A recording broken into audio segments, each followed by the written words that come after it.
दोस्तों अस्सलाम वालेकुम। Welcome back to news and views TV. याजूज माजूज का नाम तो आपने अक्सर सुना होगा, पर क्या आप इस मखलूक की असलियत से वाकिफ़ हैं?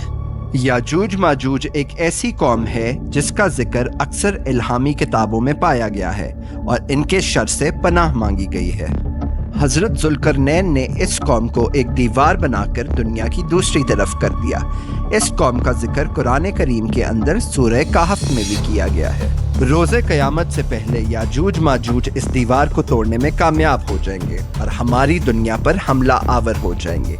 जिस बस्ती से गुजरेंगे उस बस्ती में तबाही और बर्बादी फैलाने के जिम्मेदार होंगे। अपना शर फैलाते फैलाते याजूज माजूज इसराइल के शहर तबरिया तक पहुंच जाएंगे, जहां पर इसराइल की सबसे बड़ी मीठे पानी की झील मौजूद है, जिसको झील तबरिया कहा जाता है। ये इस झील का सारा पानी ऐसे पी जाएंगे कि महसूस होगा कि वहां कभी कोई झील थी ही नहीं। ये अजीबो गरीब मखलूक कौन है और कहाँ वाक़े हैं? आइए इस बात पर मज़ीद रोशनी डालते हैं। कुरान करीम और रवायात के मुताबिक हज़रत ज़ुल्करनैन सफ़र करते करते आज की दुनिया के आर्मीनिया और अज़रबैजान जा पहुँचे। वहाँ पहुँचकर इनका सामना एक ऐसी मखलूक से हुआ जिन्होंने अपना बसेरा दो पहाड़ों के दरमियान किया हुआ था। ये मखलूक कुछ बात वगैरह ना समझते थे और देखने में गैर इंसानी लगते थे। वो वहाँ मौजूद तमाम खेतों को बर्बाद कर चुके थे और तमाम तुर्कों का कत्ल कर चुके थे। वहाँ जो लोग बच चुके थे उन्होंने हज़रत ज़ुल्करनैन को कुछ माल की पेशकश की और उनसे कहा, ये मखलूक याजूज और माजूज है जिसका काम दुनिया में फसाद और बर्बादी फैलाना है। क्या आप इस माल के एवज़ हमारे और इनके दरमियान कोई रुकावट पैदा कर सकते हैं?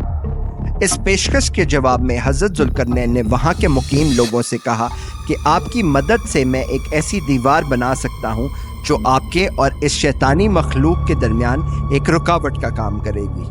हज़रत ज़ुल्करनैन ने दोनों पहाड़ों के दरमियान लोहे के दो बड़े बड़े टुकड़े खड़े कर दिए और वहाँ के लोगों को तलकीन की कि इस लोहे को इतना जलाओ कि ये लाल हो जाए। जब ये लाल हो गया तो इसके ऊपर गर्म तांबा डाला गया, जिससे दीवार में चिकनाहट और मजबूती मजीद पैदा हो गई। ये दीवार ना तो टूट सकती थी और ना कोई इसको फलांगकर दूसरी तरफ जा सकता था।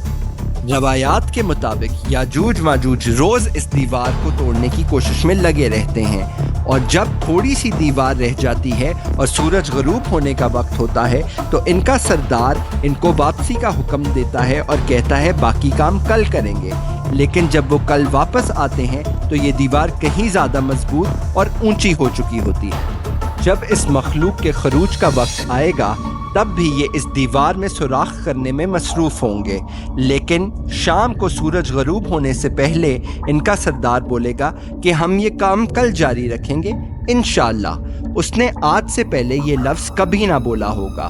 तो जब वो अगले दिन वापस आएंगे वो दीवार को उसी हालत में पाएंगे जिसमें वो इसको छोड़ के गए थे।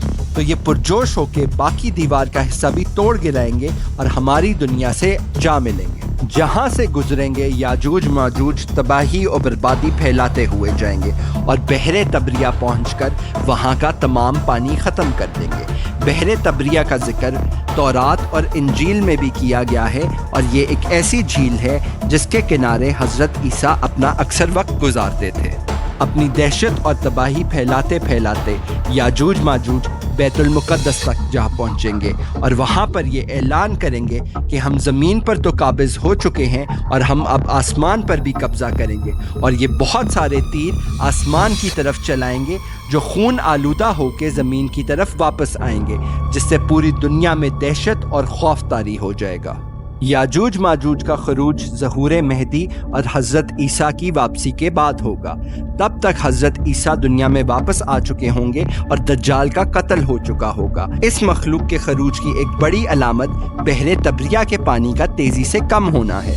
इस मखलूक का सामना करने के लिए हज़रत ईसा मुसलमानों के लश्कर के साथ कोहे तूर की तरफ रवाना होंगे, जहाँ पहुँचकर वो अल्लाह ताला से दुआ फरमाएंगे कि हमारी इस मखलूक से जान छुड़ा दे। फिर याजूज माजूज की गर्दनों में एक कीड़ा पैदा होगा जो इनकी मौत का सबब बनेगा और हमारी दुनिया से इस मखलूक का खात्मा हो जाएगा। ऐसी ही दिलचस्प और इंफॉर्मेटिव वीडियोस के लिए دیکھتے رہیے نیوز اینڈ ویوز ٹی وی۔ اللہ حافظ۔